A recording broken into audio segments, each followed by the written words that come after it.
Okay. So when you run the first time, you get this interface. So what I will do is I will try to do it parallel. Okay.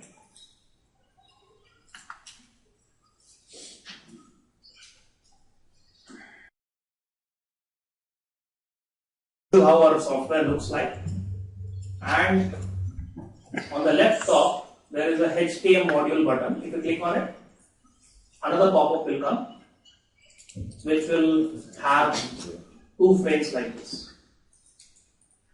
We can use the mouse wheel to scroll and right mouse click to rotate pan, left mouse click to pan, like this. And there are few buttons. So for example, if I click on view, isometric, it will be resetting the view to isometric. Front view, top view, right side view, all those views are possible. Okay.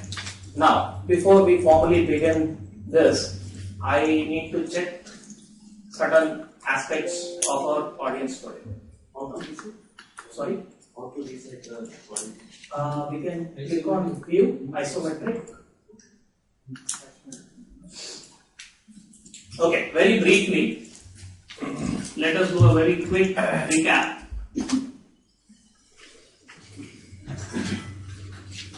What have I drawn on the board? A two-dimensional coordinate system, x, y, and there is a point. What is the degree of freedom of that point? What is the degree of freedom of any system? Independent coordinates required to present the system completely. The gentleman here says number of independent coordinates required to define a system. Right? Is point a system? Yes, a system with just one entity.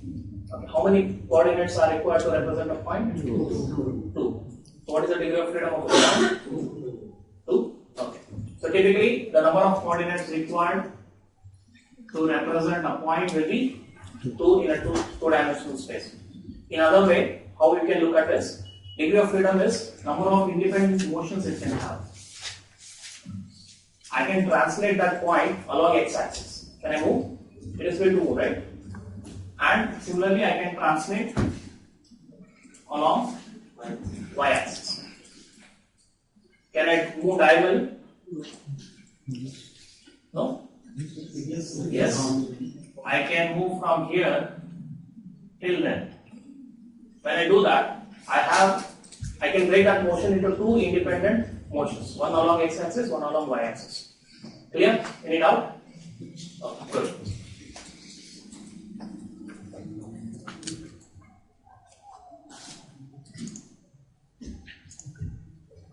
This is not a magnetic surface. Okay. So, I have drawn a rectangle. We can assume this as a rigid body. What is a rigid body? Deformation 0. The distance between any 2 points remains same, or in another way, if we apply force, the object will not get deformed. Okay? Or the deformation will be very minute. We ignore the deformation. Okay. So, what will be the degree of freedom of this object? 12 degrees of freedom. 2, 6, 2. Okay, how many corners does it have? 4. Each corner will have 2. So 8. No, it will be 2, sir. 2. 3. Let's make it interactive. What will be the It is a free body in a space, no sir? It's 2D, no? Huh? 2D, no? 3D also to फिर. Are you sure? What are those 2? 3. 3. 2. But let me learn. Okay. So there is one degree of freedom. If we translate along positive x, पाएगी ना z axis में. negative x,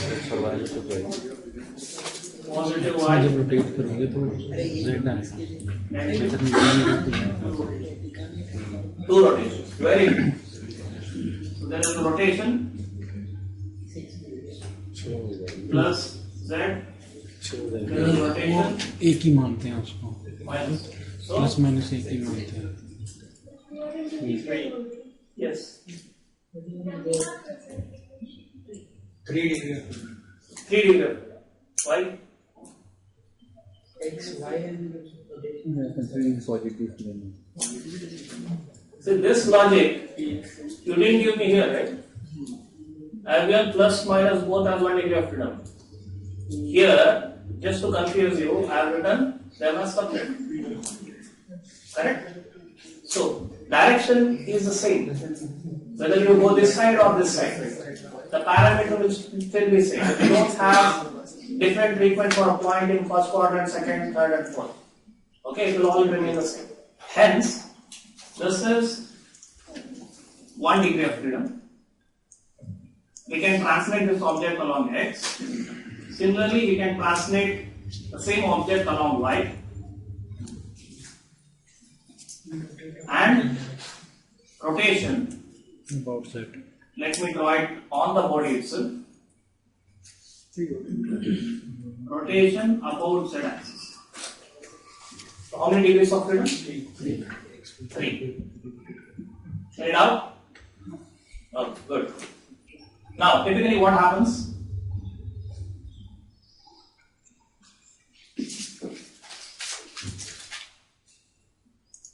Any object, if we have, to represent that mathematically, okay, or in a computer software like RoboAnalyzer, or in a CAD software like SolidWorks, Autodesk Inventor, any software, we will always assign a coordinate frame for every object. Every object will have a coordinate frame. Even in our real world, every object will have a coordinate frame. Okay. Now, if I attach a coordinate frame on this rigid body, how many degrees of freedom will that coordinate frame have? See, we are building up. Okay. We began with a point, then we went to an object, then we have come to a coordinate frame. What is the degree of freedom of this frame with respect to this frame? 3? Yes. Sure.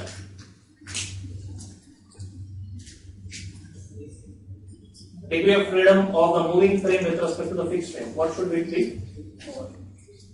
4. Okay. So I'll draw this part.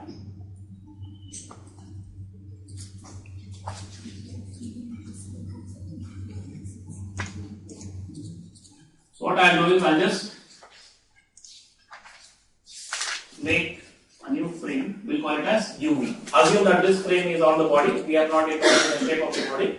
Now onwards we'll just consider coordinate frames. Okay? What is the degree of freedom of this frame with respect to this? Can the frame move? No. Yes? So it can translate with respect to x, it can translate with respect to y, and rotate with respect to z. So that rotation, whatever it does with respect to z axis, will measure the angle the u vector makes with respect to the x vector. So that we'll call it as inclination or orientation. Okay? Now, someone told me 4. Are we not interested in that angle?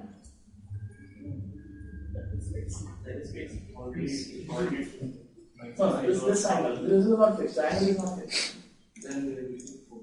So can we write one more angle here? Why not? Sorry? That is theta. U and V are separately they are U and V are perpendicular. X are perpendicular. Yes, very good. XY are perpendicular, UV are also perpendicular, because see, when we have this coordinate frame, whenever we move it, it will always remain perpendicular to each other, or U and V. If we know this angle, this will also be same as theta. So degree of freedom is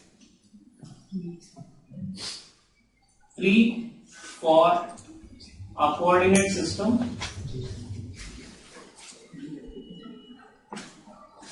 or we'll call it as frame with respect to another free. Okay, and this is will be considered two-dimensional. See, we look at the software, but before going to the software, I wanted to emphasize few topics. Otherwise, the software will not be of any use to us. Okay, we should appreciate the math, and then we'll go to the software. So, degree of freedom is 3 for a coordinate system. Okay, so this translation Tx and Ty will be the shift of this origin along x-axis, shift of this origin along y-axis, and the rotation of u with respect to x-axis. That is what is for a two-dimensional scenario.